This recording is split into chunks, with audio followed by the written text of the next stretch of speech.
From Tally to Cali. It's time to wake up. Wake up!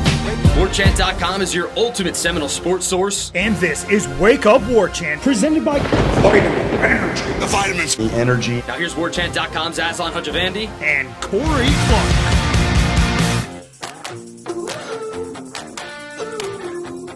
Wake up! It's Wake Up Warchant presented by Vitamin Energy. Coming up on today's show, open scrimmage on Saturday. Let's go. What do we need to see to say that the Noles are back?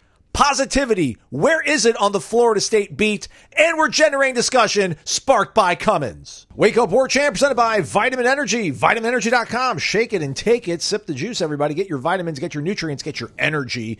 260 milligrams, all natural caffeine. A little green tea extract on the extra strength variety. All the vitamins you need to get your focus improved, your mood improved, the pump in the gym enhanced, the immune response enhanced, burn fat a little bit better perhaps. Try it. Different varieties, different flavors. Can't go wrong with any of them. VitaminEnergy.com works faster and longer. Warchant.com, ultimate Seminole sports source. Join for $1 for your first week. And then full freight from there on out. Spring sale's over, everybody. But doesn't mean you can't. Hop aboard, warchant.com. We're always open, taking new folks, maybe even you that we lost in the midst of the 2024 chaos. Win-backs, they call it in the sales game, Corey Clark. Trying to win you back every single day with great content over on warchant.com, as well as semi-weekly, whatever we call this podcast, Wake Up Warchant. Corey Clark, how are you, my good friend? I'm wonderful, Aslan. Thank you so much for asking. Oh, my gosh, so sincere. I love it, man. What a way to go into the weekend. Feeling great. Man. Feeling good. Feeling great. All right, we got a big old mailbag, so I guess we should go right ahead and dive into this one, unless there's anything off the rip you wanted to talk about. Life, anything? Brady doing all right? Brady's hanging in there. His spring break's coming up next week. He wants to go to not Panama, Orange Beach with a friend and his family. We're still on the fence about it. So he keeps getting tardies at school, man. By like 4 minutes, but he's still tardy. Bell's at 7:10. He's pulling in the parking lot at 7:09. So, maybe it'd be nice if he got there at 6:59. But he's not really learning that lesson. And also, who am I to? I never wake up at. I haven't had to wake up at 6:30 since I was in high school. So it's tough. It's tough. He gets it honestly. I'm terrible with that. My grandpa was the most punctual person who's ever walked this planet, and I am not of his ilk.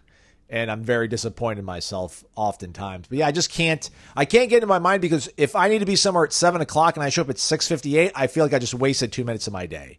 I could have those 2 minutes. Because your time is more important than everybody else's. I understand. I know how you guys work, and I'm very, very punctual. It's just early morning. I don't have to be punctual, thankfully.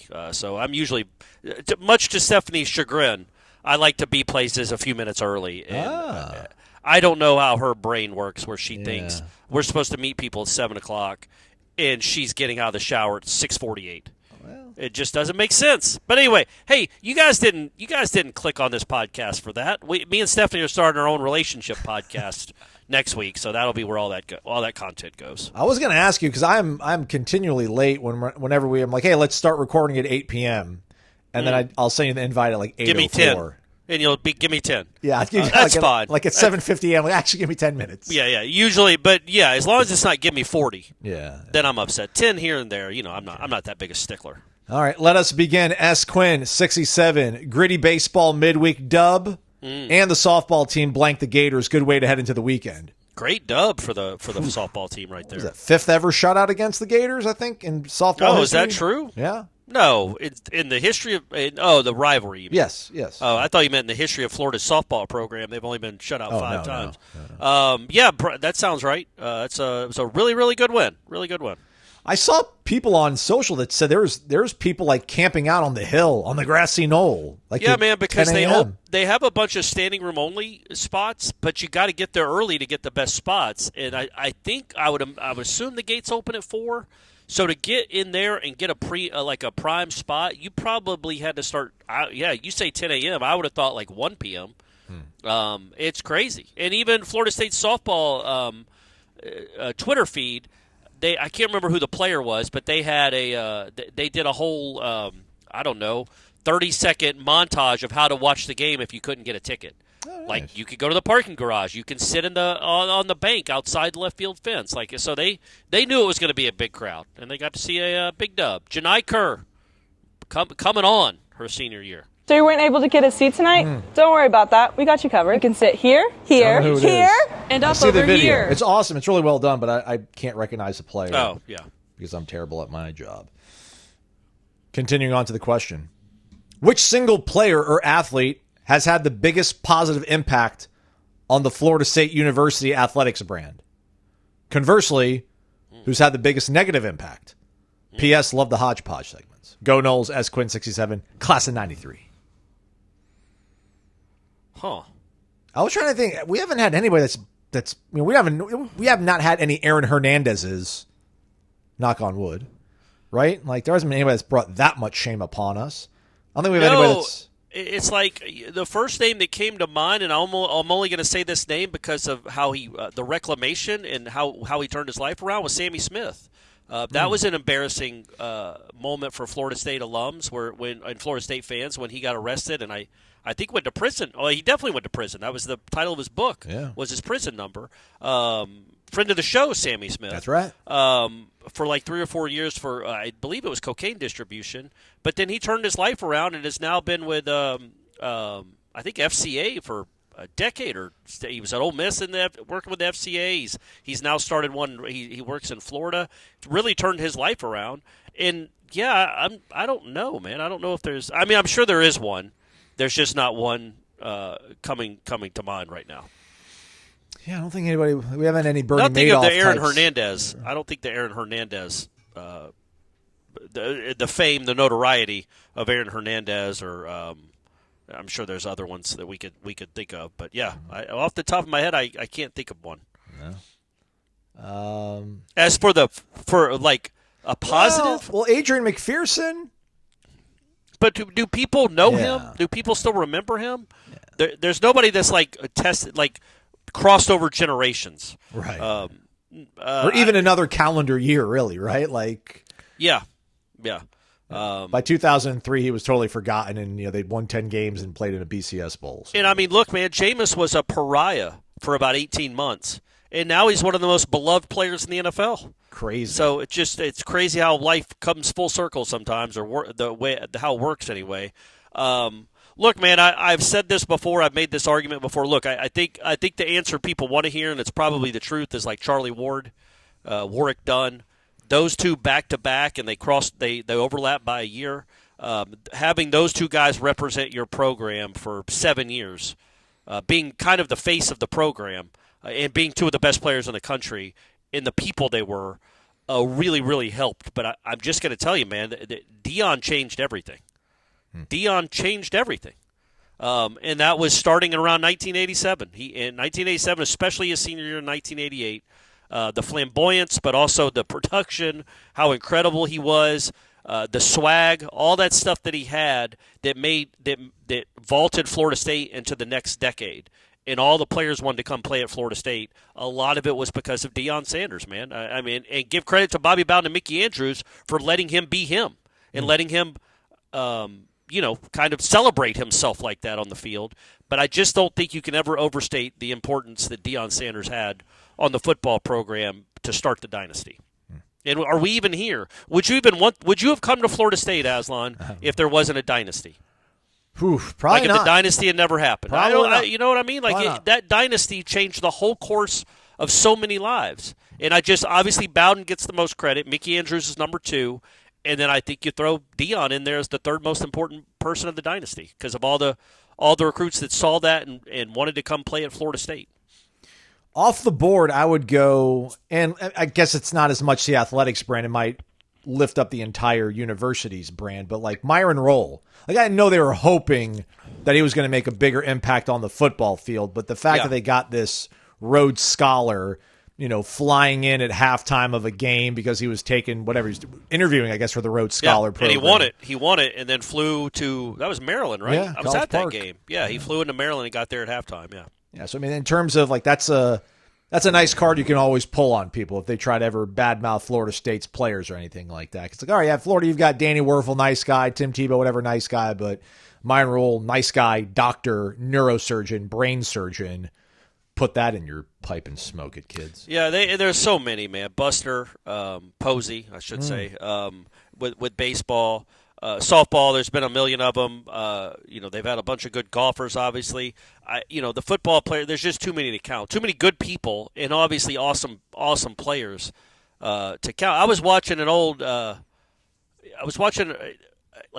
some game from 1987 on YouTube because I'm a weirdo a couple nights ago. And there was a play where there was a pass over the middle of the field where Deion Sanders was in coverage and Leroy Butler was coming over the top. And it's like, think about that, man. And T-Buck was coming the next year. Like the wave of unbelievably – and then there was another one I was watching where it was Boulware and Wilson meeting at the quarterback, forcing an interception.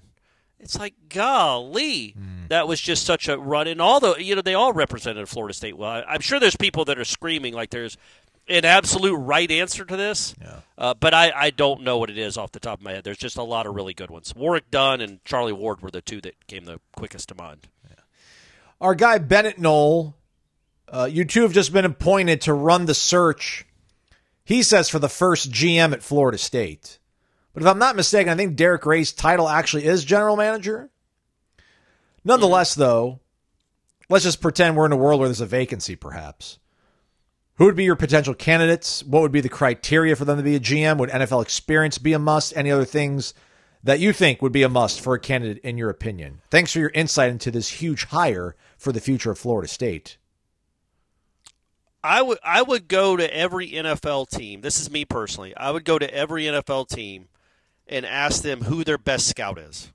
Like not like an executive scout, not their GM or their assistant GM, somebody that's on the ground. One of these scouts we see at pro days, Aslan, or one of these scouts we see at practices. Yeah. So a guy that's not that hot, because you're not going to get an assistant GM from the Ravens to come be your GM.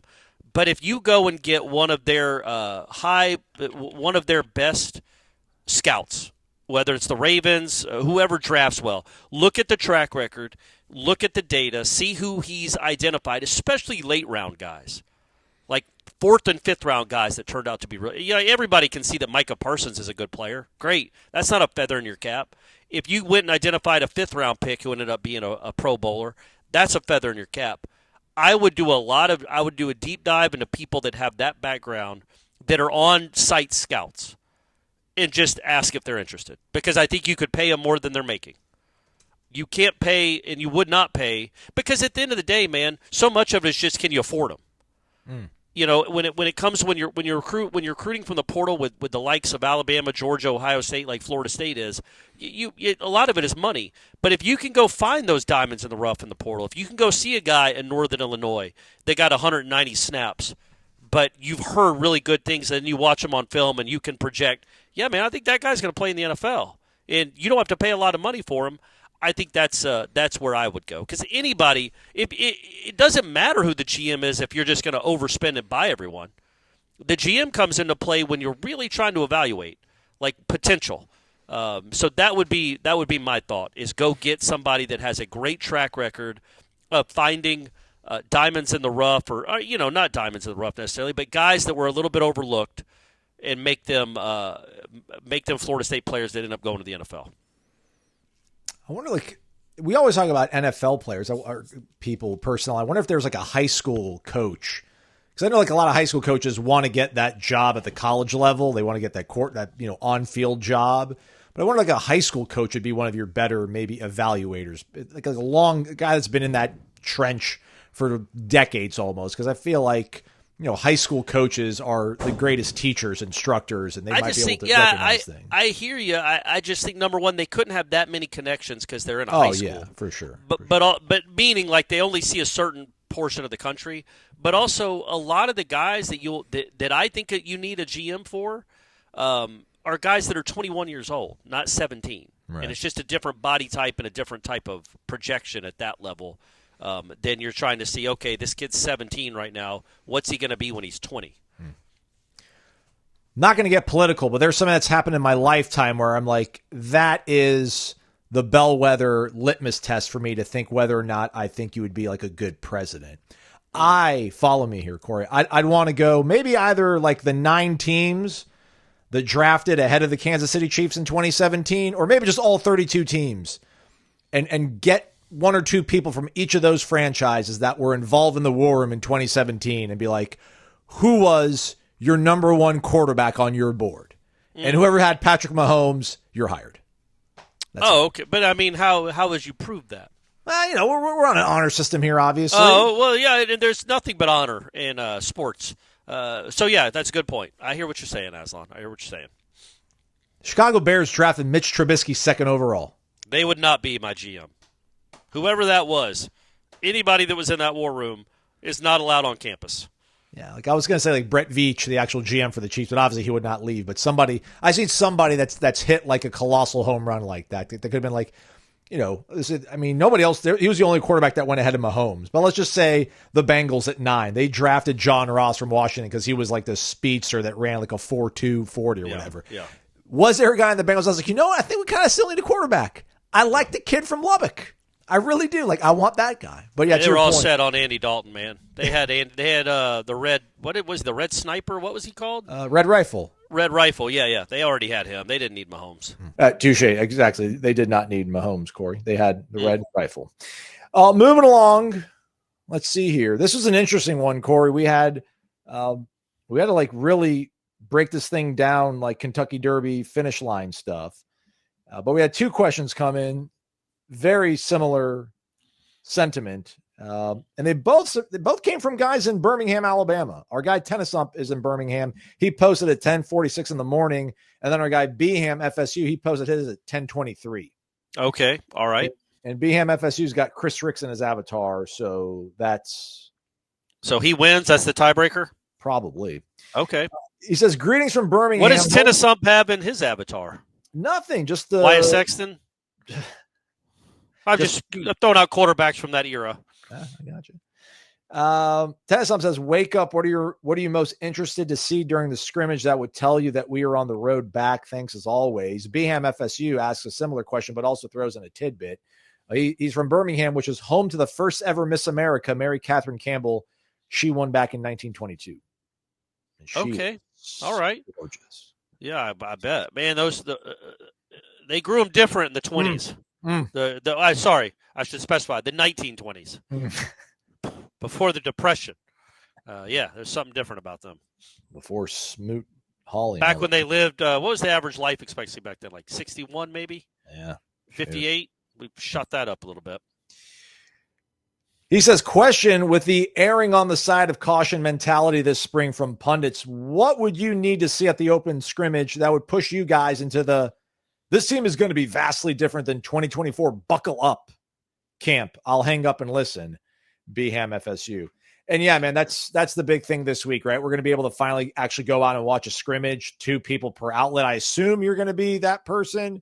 Yeah. Good assumption, big dog. Good assumption. Without further ado, then, Corey Clark, could you please get this conversation? Am I not supposed to do this? Yeah. Yeah, let's go.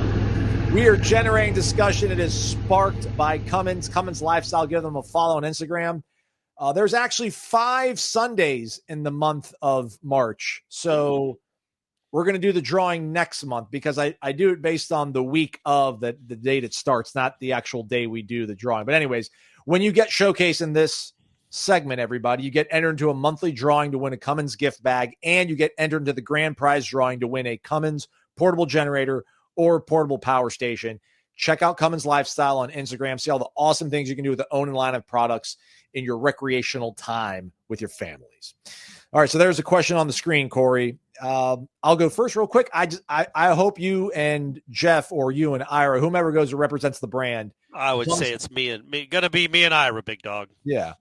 I hope you come back and are just very excited about the offense, the tempo in which they moved, the amount of big plays they made. I'm fine it coming at the expense of the Florida State defense. I'm totally cool with that. I need to hear really effusive praise about the offense to get on board with a buckle up. It's going to be vastly different. Yeah, there's 2 things. That's number one by a long. That's by substantial margin is the offense. I want to see what it looks, how fast it goes, how fast the guys are that run it, but most importantly, just how fast it goes, how many big plays it produces, how many first downs it can produce. Because we've gotten to watch practice for the last 5 years. We've never gotten to see a single scrimmage. So I want to see. Because my point being, when Jordan Travis was the quarterback, we'd get to see him run 3 plays at a time and then out.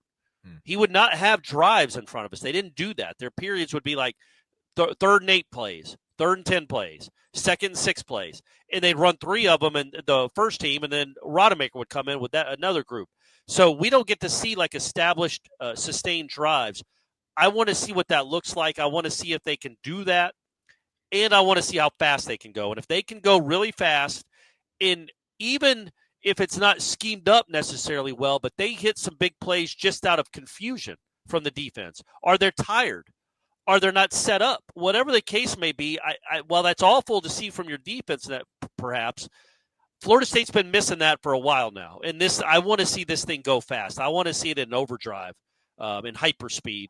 So that's what I'll be looking for. Castellanos, obviously want to see what he looks like throwing the ball.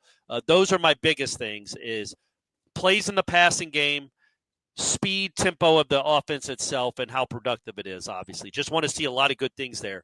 The other side, though, Aslan, is while I don't know if they're bringing them to the ground on every play, I do want to see some real physicality from the other side of the ball. I want to see popping. I want to see aggression that is almost too aggressive for a scrimmage in April. But those are the 2 things that I desperately want to see, because I think they'll be the biggest barometers of what this team could actually be. It's so esoteric, and I talk about it way too much. But that practice in 2023 when they were in Doak a week or so before the LSU opener, like there was a roar, man. There was a sound. It was like galloping stallions. I mean, like I felt like anxiety, because I could feel how tense and how like geared up and on tilt everybody on that field was. And listen, that was a national championship caliber team. I don't think this roster possesses that, but I hope you and Ira feel some kind of level of like the competitive spirit, the speed they move, and not so much running plays fast, but just sideline to sideline speed, aggressiveness, tenacity from the defense. I think that's something that we can feel. And maybe one of the silver linings too with the defense core, if this offense does make a lot of big plays and it is a product of them moving so fast, is the fact that I don't think there's a lot of opponents on the schedule this upcoming season that probably will run an offense that's going to go as fast as Gus intends his offense to go. Correct. And I also don't think that any of the teams, maybe there's one I'm not thinking of, that have a Tommy Castellanos at quarterback. There will be teams that have better quarterbacks than him, but not that are like him. And I want to see what that looks like. If that's even utilized at all in a scrimmage, his legs, what that looks like. Can he turn what should be a 5-yard sack, a Croman sack, can he turn that into a 9-yard gain or a 25-yard gain because he's just so elusive in the pocket? Does he avoid sacks and make plays downfield? All that stuff, because I just want to see it. I've seen Tommy Castellanos probably play 4 games in his life. I want to see what it looks like with Gus Malzahn. And this isn't a game. I get it. If they run 100 plays again, he'll probably run 30 of them, 35 of them. But in those 35 plays, I want to see what kind of command he has of it and what his athleticism and elusiveness mean for this offense. It should mean big plays, I would think. Let's hope. Let's hope Trevor Jackson gets out there. People will be asking about Trevor Jackson. I told people I'd ask Gus about him, so I'm going to feel really stupid if I have to ask about a 4th-string quarterback. But I told the people I would do it. So I'll give you a heads up, like, hey, don't worry about it. Or you should ask him. Trevor looked great. I told the people I'd ask. I feel like I'd be going back on my word at this point. But I get it. We had a limited amount of time to ask these guys questions. Although I was going to say, we only get Gus for like 6 minutes. Yeah, so we'll see. We'll see. I'll give you a heads up. Maybe Trevor Jackson's playing awesome, and they're trying to keep it under wraps so he doesn't hit the portal. Yeah. I can't believe he and last scrimmage was situational. So I would hope, and I would assume that maybe Saturday will be a little bit more game simulation, or maybe they're saving that for the last scrimmage, which is like going to be 2 Saturdays from now. Yeah. But nonetheless, again, Corey will be there. He'll bring those thoughts with us on the Monday podcast. That'll be fun. In the meantime, check out warchant.com for all the updates on that. Go to Instagram, follow Cummins Lifestyle. It's all one word. Genuine discussion sparked by Cummins. CPTallybar.com, the website. Corner Pocket Bar and Grill, 2475 Appalachia Parkway. Daily lunch specials from 11 a.m. to 3 p.m. weekdays. Only $8.99 comes with a side dish of your choice. Go hang out, watch the Final Four this weekend. Also, can people come hang out with us after the JCS golf tournament? Will we be having our banquet, our post-golf banquet at the Corner Pocket Bar and Grill, Corey? Yeah, of course. Okay. Why wouldn't we? Ira brought up a good point, though. I'm pretty sure we have interviews that day. I heard that. Thursday. I heard that you tapped out pretty much right then and there on the show. Yeah, I guess I can rally in time to get over there to listen to Norvell tell us they had a good work day. So has it historically have we done this usually like on a Friday? Yeah, every time it's been on a Friday. But this year it's on a Thursday, or do we actually have interviews on Friday on that one? No, it's a Thursday like we did this Thursday. Okay. We'll get interviews after practice on Thursday, but we'll be done. I mean, we'll be done by noon or 1. Yeah. It's just, there's drinks on every hole. Yeah. It's going to be interesting, but we'll get it done. Yeah, I'm not going to lie. I mean, so like the tea time is 8:00, which means your boy over here has to wake up at 6:45 so he can get breakfast in him. And then, we're drinking every other hole pretty much. So every time I end up at Corner Pocket and I'm like, yep, I'm going home. And everyone's like, yeah, you going to come out later? I'm like, yeah, no, I'm going home. I'm done. You're going to Moore to interview Mike Norvell, buddy. Cannot wait.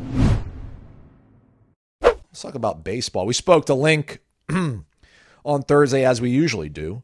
By the way, Corey, I kind of threw you under the bus, but I didn't put your name on it. So you're welcome. Oh, okay. But I asked him, I'm just like, hey, I don't want to act like this is way beyond my depth, coach.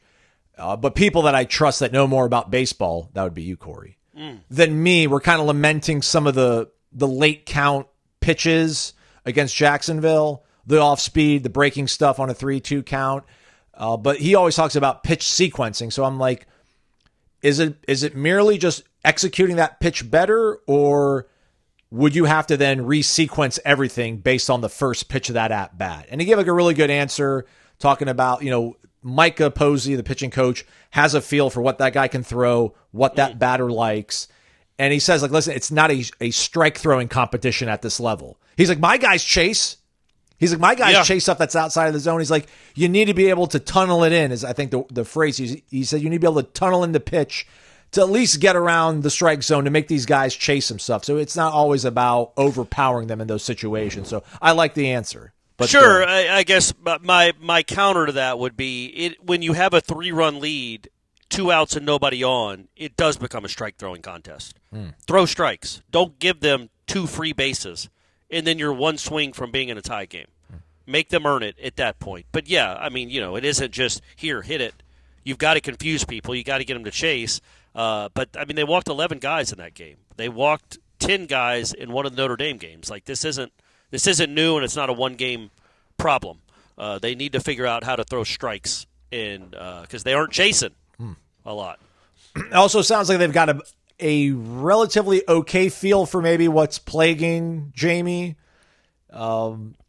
But he also lamented the fact that like there's only so much they can do during the course of a week. But it sounds like they've seen something mechanically with Jamie that Mike is working with him on that might be able to help. And so that actually his velocity's been fine on his fastball. He just hasn't located it well, clearly. And then for Mendez, it's just he needs to be able to hide his secondary pitches better. Apparently, he's been maybe telegraphing. Off? Yeah. Okay. All right. So okay. They're aware of that. Anyhow, we go to our guy Bo Noles. Wake up, good morning, GOAT baseball thread host, and Corey. Oh yeah. Thanks, Bo. We've seen our pitching minus Vellini has started to falter with better competition. I think Jamie will get back right. Wes Mendez can be a good Sunday starter, but with Evan Crest out, we don't have a midweek starter. Is there anyone you guys think could emerge a la Carson Dorsey last year to become a much-needed solid starter for the second half of the season? I thought Ben Barrett could be that guy, but he has been disappointing thus far. Thank you. Go Noles. I mean, no. Not right now. There's nobody that's like that's auditioned that's been like, yeah, that's the guy. I thought Mason Martinez was kind of positioning himself that way, but hasn't. Yeah, then he's done the last couple games hasn't been great. So no, I mean, look, the beauty is there is some stuff there, like Joe Charles, John Abraham, Mason Martinez.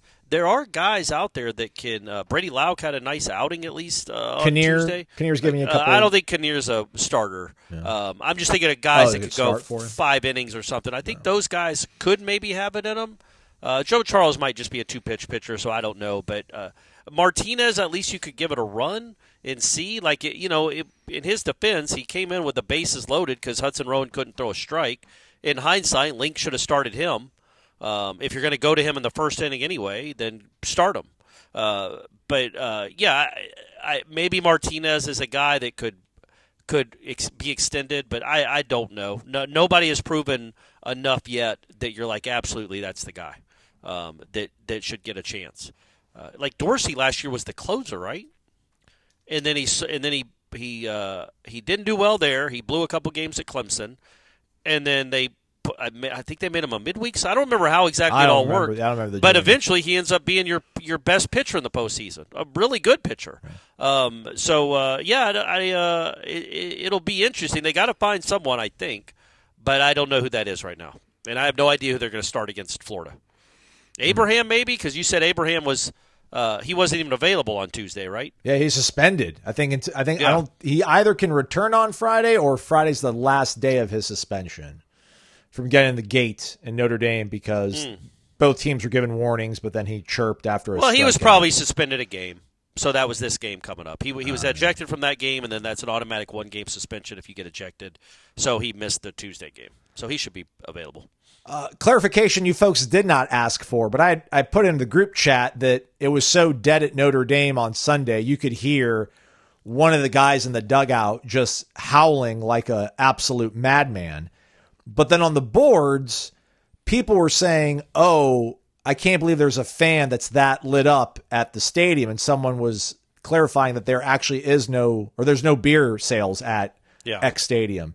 And like, well, he must have smuggled his own stuff in. And Link was just talking about the difficulties of playing on the road and how Sunday was up and down and the emotions. And I'm like, and yeah, you got somebody, in the stands hollering and hooting the whole time. And he's like, oh, no, that was us. Yeah. He's like, I don't know who that was. He's like, it might have been McDougal. He even said his name. He's like, it might have been McDougal. Link's the best. But yeah, so that was every single time. I never thought it was a fan. There's no fan that's going to keep doing that. I know, but in the dugout, sure, one of your teams would come on, man. Like, it's enough. But it was incredible. No, that's dedication. College baseball dugouts are a whole different party. Yeah. All right, let's go to basketball. Let's go to Kevin Arsenault. I think it's Arsenault. Arsenault. I'm going to go with the French pronunciation. Looks like it's Kev Arsenault 152. Okay. First post. Oh, all right. Nice. Finally subscribed. Correct. Yeah. Welcome, man. Finally subscribed. I started listening at the beginning of this season. I have not missed a show. Love it. All right, man. Nice. Welcome. What is the beginning of the season? Like the calendar year or the baseball season? I would think the beginning of the football season is what I would think. Oh, so he was like at the top, like 2024? He just subscribed. Oh, anyway. He did? Okay. Well, he might have he could have listened. He could have been listening since August and then just subscribed. You're right. All right. Anywho, I sat courtside, flex, Bulls versus Thunder last week. Pat Williams walked by, gave him a go Noles, baby. No verbal response, but did get a point and a head nod. Okay. I'd rather get that. I think that's better. Yeah. Then I'm just like, yeah, what's up? Like, yeah, go Noles. All right. Yeah, I like the point and the head nod. Maybe a little chop would have been good too. Okay. But yeah, I like it, Pat. Good job. This might be our basketball section of the show because we got random_John on deck, but I want to read this one too. We also got some news that we need to talk about in between maybe, but go ahead. Okay. With that said, what's the chances of Luke Laux reaching out to ex-Noles to help with some of this NIL stuff? Thanks, fellas. And then random_John, what do you guys think of the players Luke has brought into the fold so far? I guess specifically for Corey, as you said, you want shooters. How are you feeling about the shooting prowess? Also, what kind of system do you think Luke will have the team run?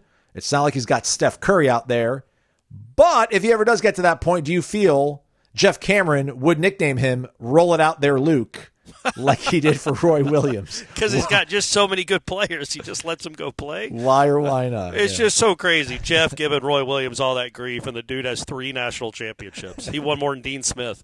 Anyway, so to the first question, because it was about reaching out to former players. Well, Florida State has a new general manager. The Florida State basketball team has a new general manager. Goes by the name of Terrence Mann. No, stop! I'm telling you, it just happened on Twitter before we were recording this, buddy. So I'm sorry, assistant general manager. Oh. Now I don't know if he's the assistant to the general manager or the assistant general manager, but he is now he's the assistant general manager. Terrence Mann is part of the Florida State Seminole front office. I don't quite understand what that role entails. I do know that Trae Young, who is his teammate now in Atlanta, gave $1 million to Oklahoma and is their assistant GM. I think Steph Curry might be one for Davidson, too, so this is kind of a trend going on. But, yeah, I would assume Terrence Mann, who signed a pretty lucrative deal a couple of years ago, will give some money back to the university, and he's also going to be a part of the program, which I think is really, really neat. I think this is a cool trend that's going on in professional basketball. Absolutely. Oh, wow. But still, I don't think this is pay for title stuff, right? This isn't like, hey, we need your help, we'll give you a fancy title. I mean, there has to be some level of evaluation or scouting help, I would think. I mean, like Luke's just simply not taking this money from Terrence, and Terrence like, yeah, man, good luck. I'll talk to you in June or whatever when the season's over in the NBA. It feels like there has to be some level of active communication about like, what do you think about this guy? Does your old AAU coach know about somebody that we should know about, Terrence? I don't know. Maybe, but it's like the Hawks are trying to make the playoffs right now, and they got like 8 games left, and then the playoffs start, and they have a couple of play-in games. So during the portal window, like, is Terrence Mann breaking down film of a kid from Drexel when he should be like, I guess. Well, according to our own Irish downtime. Shofel, our Irish Shofel is saying that this primarily would be in a role where you act as an advisor and help with fundraising. Okay, all right, that makes more sense than Terrence Mann saying, I like this kid from Habersham High. I saw him play the other night. He went for 28 against Grayson.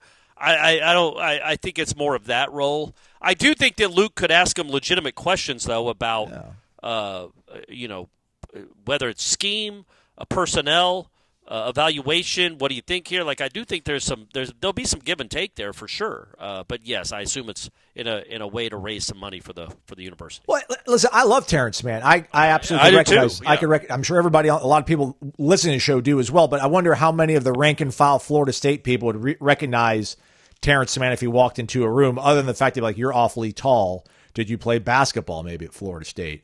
So I do wonder, like, I wonder how much of the fundraising, almost to Kevin Arsenault's point, how much of that would be a guy like Terrence being able to reach out to a Scotty or a Pat Williams, right? Because he's in the, he's playing them, whatever, like twice a year. He can be talking to them at that point, like, hey, man, like, you hear what I'm doing with Florida State right now? Like, I gave some money, helping them out. Like, can you throw in someone on this too? And then maybe that's the fundraising kind of aspect of it, where that makes maybe more sense trying to reach out to your current pros as opposed to somebody in Seminole boosters on a phone. I don't know. I'm just speculating. Who knows? Yeah, but looking at Terrence Mann, so far in his career, he's made $28 million. In the next 3 years, he's set to make $41 million. So that's pretty good. Oh, I'm sorry, $46 million. So he'll be making a little more than $50 million a year over the next 3 years. He could dish a little bit of that back to Tallahassee. But yeah, I think it's. Look, man, Terrence Mann, I disagree with you in the sense that people that would be giving money to Florida State basketball, the people you're asking for, absolutely know who Terrence Mann is. He's been one of the most successful Florida State players in the NBA, period, ever. He's going to end up having a 10-year career, which is awesome. So I think, and he was a part of a couple of Sweet 16 teams, so they know who he is, but also NBA players know who he is. He must have connections all over the world with the people he's played with and against. It seems like a really likable guy, a likable NBA guy. He's got a lot of friends at that level, and a lot of coaches at that. So I just think overall it's a really good fit. Yeah, and his mom, a 4-year Nole. And his mom. Yeah, his mom. Yeah, that's right. His mom was a high level head Division I basketball coach. URI, baby, right? Rams. Yeah. So yeah, there's the basketball's in his blood. I think he's from Springfield, I think, the home of basketball. Nice. Also has a great relationship with Charlton Young.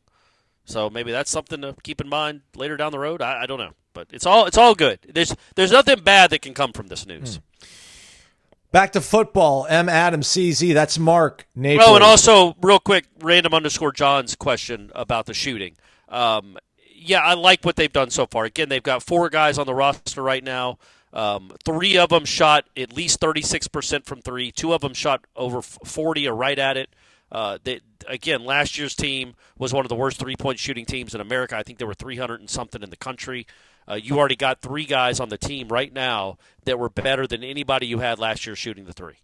And A.J. Swinton could be a guy that could develop into a good shooter. So I like what they got so far. The best workwear, the most comfortable work boots, engineered to the specifics of the best craftsmen in the country. It is Brunt Workwear. BruntWorkwear.com. Use that promo code WAKEUP for $10 off of your order. Brunt's best-selling Marin work boots, not only built for the toughest job sites, are completely waterproof, whether it's rain, mud, standing water. Keep your feet dry. Waterproof, slip and oil resistant, heat resistant, electrically hazard rated. They believe in their work boots. How do I know this? Because they will let you wear their work boots on your job site totally risk-free. If you don't like it, put it back in the box, send it back, get your money back. Boom. BruntWorkwear.com, everybody. Use that promo code WAKEUP to save $10 off of your order. In case you couldn't tell, we recorded the show quite early, so we did this before we had interviews on Thursday. So if you think that we're like neglecting that, we kind of are, but we're not purposely. Or maybe we are purposely because we did it beforehand. Anyhow, back to football. Naples, Adam, CZ, M. Adam, CZ. Listening to the discussion on Thursday morning show about what the Gus Mike dynamic must be like. Gus, yeah, man, thanks for your input. How many TDs did you score last year? Had me chuckle. I looked it up. Mike's answer would be 1.3 touchdowns per game. Per game. And that includes Charleston Southern, I would think, right? Yes. Or maybe that doesn't include Charleston Southern. Oh, it does. That's incredible. That's hard to do.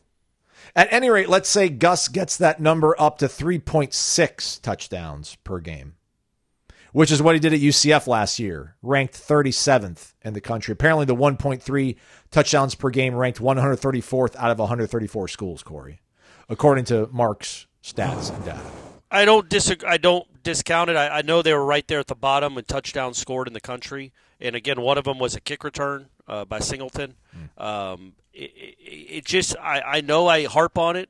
I just want people to understand it can't be overstated how ludicrous that offense was last year. In the age of 2024 college football, to have an offense that bad, in year 5, by the way, at a university, when you had means to bring in real players that could make plays and you had the coaches that you wanted, is an abject failure that I don't know that can ever be fully understood and fully appreciated how big a failure that is. It's not just like, oh, yeah, the offense was bad.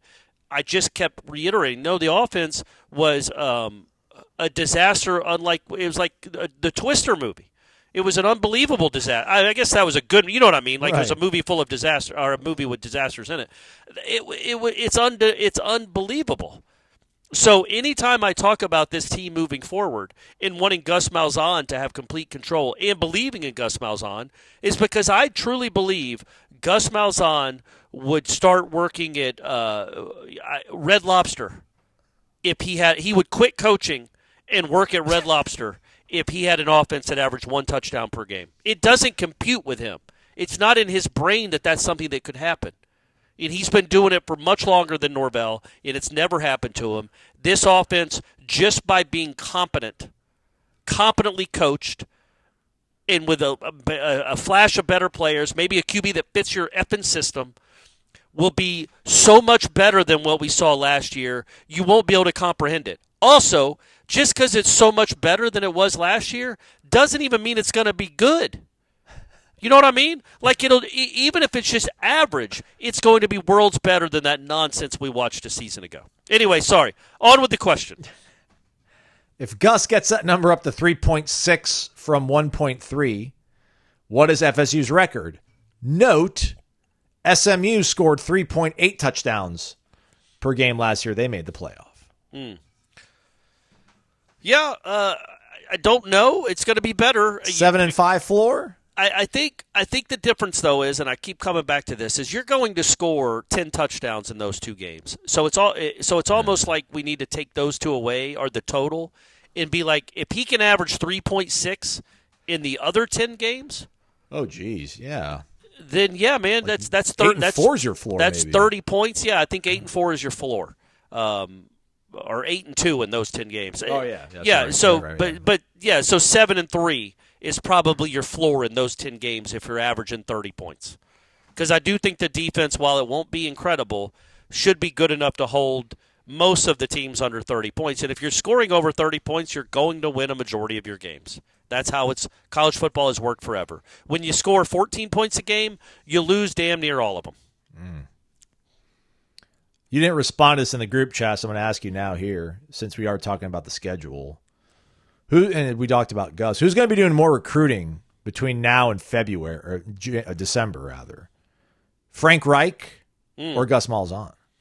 Because, again, you got those 2 games that we keep talking about, East Texas A&M Commerce, Kent State, and not that they're in that same basket, but you've got Stanford that has a 1-year rental coach.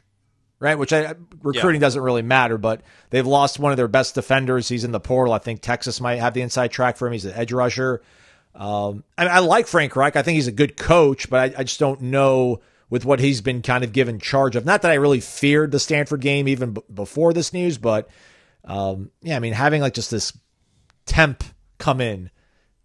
Although Florida State's going to be their Super Bowl, other than the game against Cal. Yeah, any thoughts on Frank Reich? Does Florida State's win total, did it get knocked up a peg because that Stanford game now goes from probable to, very likely or something? Yeah, no, I still think that was a game I was always assuming they're going to win, so that doesn't change much. So no, and I will say this, like Malzahn, nobody expects him to be here in 2030. Nobody expects him to be coaching at Florida State in the Big Ten or the SEC. But I don't think this is a 1-year rental. Like, I do think he'll be here for at least a couple of years to try to get his footing, to maybe get one last run at a head coaching job. And to do that, he's going to need good players. He's not going to get the head coaching job he wants if they're just average on offense. So, because that's his thing. So if he goes 4-8 in UCF as last year's head coach, and then comes to Florida State and finishes 58th in the country in offense and 51st, yeah, man, good luck getting another head coaching job in the SEC. So I do think he will recruit in the sense that I don't know if he's going to be banging down the doors of high school sophomores, class of 2028 kids, but in the portal, buddy, you best believe he's going to be trying to sell kids to come in 2026 and be a part of his offense. Well, it's funny. I was trying to find some B-roll of him on the internet. Shout out to UCF's athletics department. They had some of their, like when they hired Gus, they did the whole behind the scenes like sizzle hype video or whatever. And they've got, these clips of him at the podium. He's like, "We're going to recruit like our hair's on fire." And then I'm like, fast forward 4 years later, like, yeah, I'll walk away from $15 million because I don't want to do this anymore. But hey, let him coach him up, draw him up. And that was me being cynical, and I shouldn't, because our last question comes from Noel for Life, class of 2007. Wake up. What's up with the FSU beat lately? Not a lot of positivity coming from many who cover our beloved Noles these days. He throws shade at a competing entity. It's kind of bumming me out. I mean, who peed in the Cheerios of the folks that cover FSU? It's beginning to make me concerned. Is there any reason for optimism outside of what is happening with the softball program? Maybe there's not. But lie to us sometimes, because it's real depressing being an FSU fan these days. And he's got particular umbrage with somebody on the payroll. And I'm not going to say their name out loud because that would be mean. But it's all in jest. Noel for Life's good guy. I get it. Yeah, I don't know. I mean, it's to Corey's point about the 2 for 10 or the 2-10 season and not being able to really properly contextualize just how horrendous that was. Like, and the fact that you have to have the visions of Drago knocking out Apollo and killing him flashing through your mind if you're Rocky the entire time, right? There's got to be a moment during the Alabama game, or I don't know, during the night where Mike Norvell wakes up in a cold sweat and he thinks about the North Carolina game. Not even the Miami and the Florida game, but the North Carolina game. Or the Duke game. That said, I think, not being able to watch the practice, or as much of us saying that, hey, we're not upset about it, maybe some of that does bleed into some of the opinions and the tone of some things, either written or said. But again, I think we all feel positive that they're going to be better than they were last year. But again, that's not a very high bar to clear. No, it's not. And I'll say this. I've actually texted Jeff a few times about, man, do you want people to be excited about what we do for a living or not? And again, that doesn't mean we blow sunshine up people's butts or tell them stuff that isn't true, but the doom and gloom gets hard to listen to after a while. We all lived it. And I know I just went on a 3-minute rant about how bad that offense was, but I was in the context of it's going to be better. It's all going to be better. When we were going through the nonsense in 2020, in 2019, I did tell everybody to listen to the show then. It will turn around. Florida State will get good again. And there we were on a 19-game winning streak a few years later. So it will be better at Florida State. It's not all doom and gloom. And I think, and this is a problem we've had on, not a problem, but an issue I think we've had on headlines, Seminole headlines for a while, and I only bring that up because we've been doing it for, 15 years now, is even when they were good and great, we would still find reasons to complain.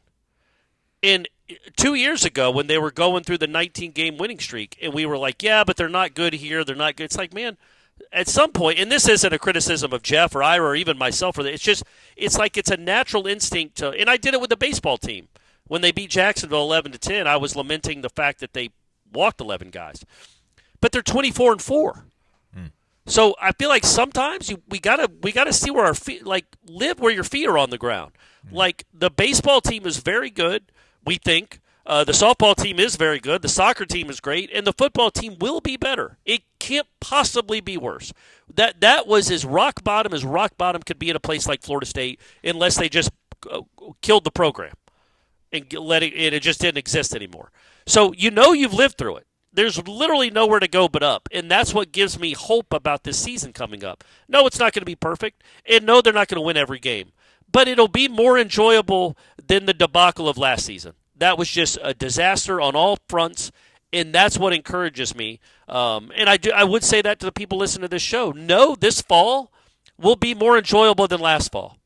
By what degree? Who could possibly know?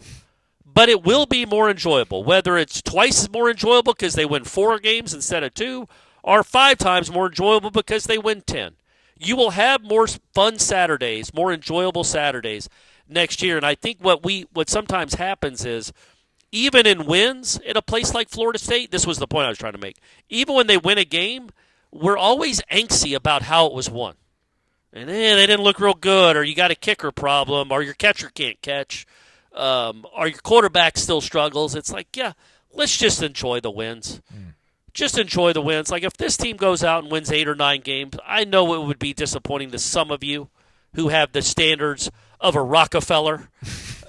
But for most of us, I think you can, when you come off what happened last year and get to 7 or 8 or 9 wins, I hope you enjoy that and let yourself enjoy a 30-21 win over Stanford. Ugly, I don't know, I guess, sure. You didn't blow them out like it's 1996, but you won the game.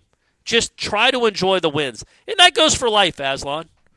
That goes for life. I got to tell myself that sometimes. I have a healthy 16-year-old son. Yeah. He's healthy. God willing, he'll stay healthy. A decent enough kid. Again, he's not going to be president. Bar. It's like a 2 and 10 bar. Yeah, exactly. Good enough kid, Yeah, he's not 2 and 10. He's not 13-0. He's in the middle though. I guess it's more good days than bad days, and bowl I just eligible. try to. He's bowl eligible. That's a great way to describe Brady Clark. He is bowl eligible. So good for him, and hopefully one day he can become a championship kid. Yeah, for me, listen, the number one priority, speaking for myself, is for this team to be successful, like the football team, right? And then after that, I would like to be right about things. But what makes it hard, not being able to watch practice, but listen, I did not think that Mike Norvell was the best hire that Florida State could have made coming out of the Willie Taggart debacle. I was proven wrong during that 19-game winning streak. I think I've readily admitted enough times on the show that I was wrong about that. I mean, if you didn't hear that episode, here I am saying it again. So going into 2024, it wasn't that practice looked amazing. It was just like, all right, there's plays being made here and there. There's a big run being popped off. There's an interception being made. DJ's making a nice downfield throw to Malik Benson. Oh, wait, now Azarie won that rep. So there was enough kind of good stuff that on top of that, it was, he is him. Like, all right, you've got the guy. Like you trusted Mike Norvell. Yeah, absolutely. And then after what happened last year, it's like, oh my goodness. Like, so, yeah. And again, we've got an important hire and a new offensive line coach, obviously new coordinators at both spots, new quarterback. I mean, a system that should be pretty easily translated. So, I mean, there's a lot to feel good about, but ultimately still though, it's like, he still is the head coach. He still gets the last word. He still sets the tone for so many aspects of the program. And it's like, after what happened last year, it's tough to want to get, hurt again, but it's right. April. I'll be ready in June. I don't think y'all can get hurt again. None of y'all have expectations going into next season. How could you? So last year they were number 10 in the country, right? Or 9 in the country. So it was 10, I think. Yeah, it was a catastrophic hurt. Nobody thought it could get that bad. But now that you've seen it can get that bad, you go into it with your eyes wide open. Nobody listening to this is expecting a great season, so I don't think the hurt will be as much. You're cautiously hoping to be pleasantly surprised, which is not a great place to be at Florida State. It better be the last year it's the case. But coming off 2-10, it's actually like he gets a reset. Just to be okay would be good.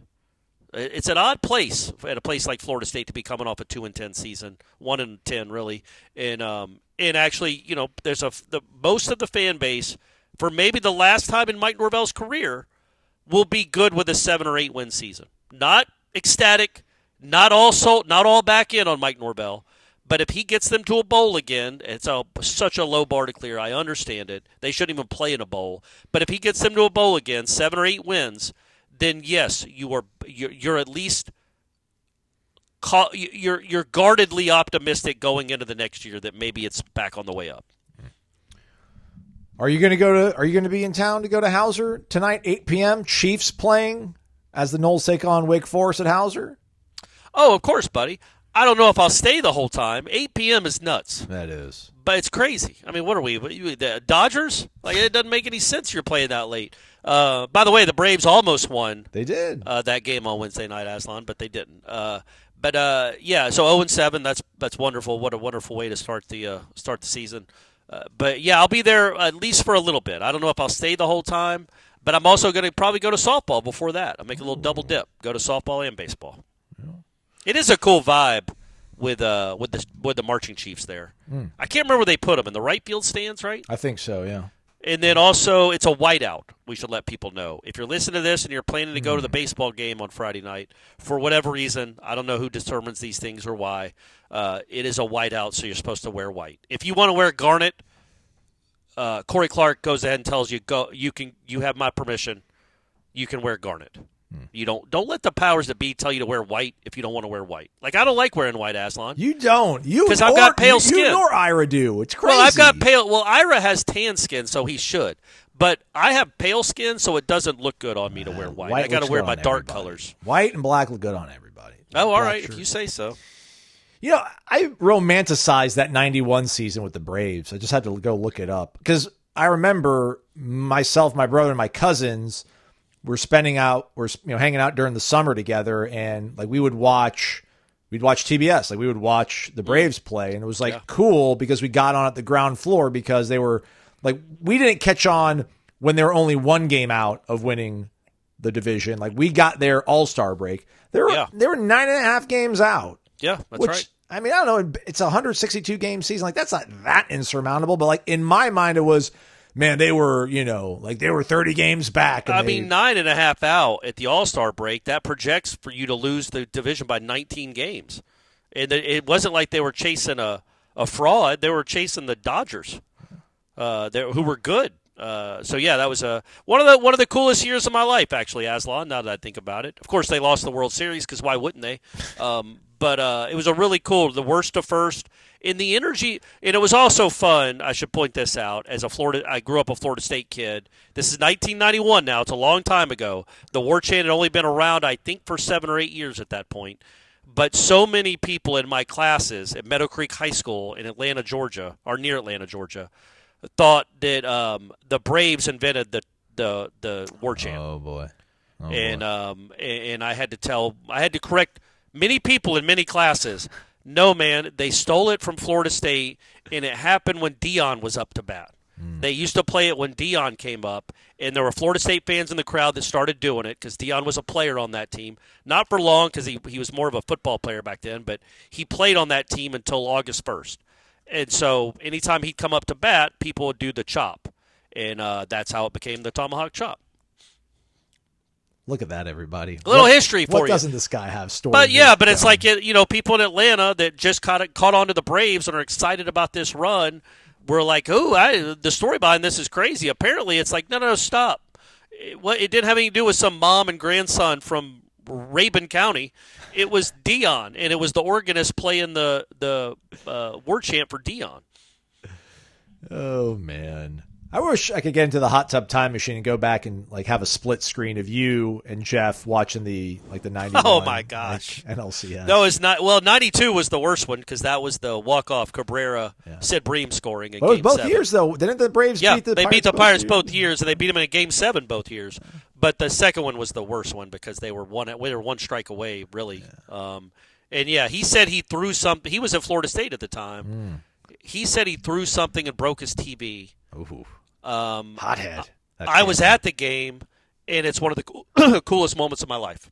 See? Legitimately, it's one of the coolest moments of my life.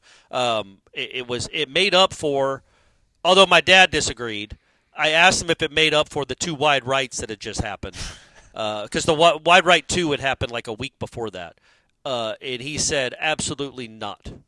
But we were still very excited. Like, I don't think I've ever been in a stadium that was that excited and joyous. My newspaper teacher from high school was like 2 rows over, and we ran over to each other and embraced, and I didn't even like Mr. Beal that much, but we embraced, and we'll always have that memory together. That was just such a neat, cool moment. We're going out on top. Sorry, you guys have a great weekend, everybody. Thanks for listening. Don't forget scrimmage going down on Saturday. We're going to have eyes on it. We're going to have lots of reaction. Check out warchant.com. Baseball series, softball series, coverage of those as well. And shout out also, real quick, Lottie Wode, who is the defending Augusta Amateur Women's Champion, is in first place after the first 2 rounds and has a chance to become the first ever repeat champion. But even if she doesn't, what an unbelievable talent she is, obviously. She's in first place going into the final, or she's tied for first going into the final round, which I believe is on Saturday. So what a cool thing for Florida State sports. Oh, it's so hard to be a Florida State fan. Focus, everybody. That's right. He's Corey Amazon. Thanks for listening to Wake Up Warchant, presented by Vitamin Energy, vitaminenergy.com.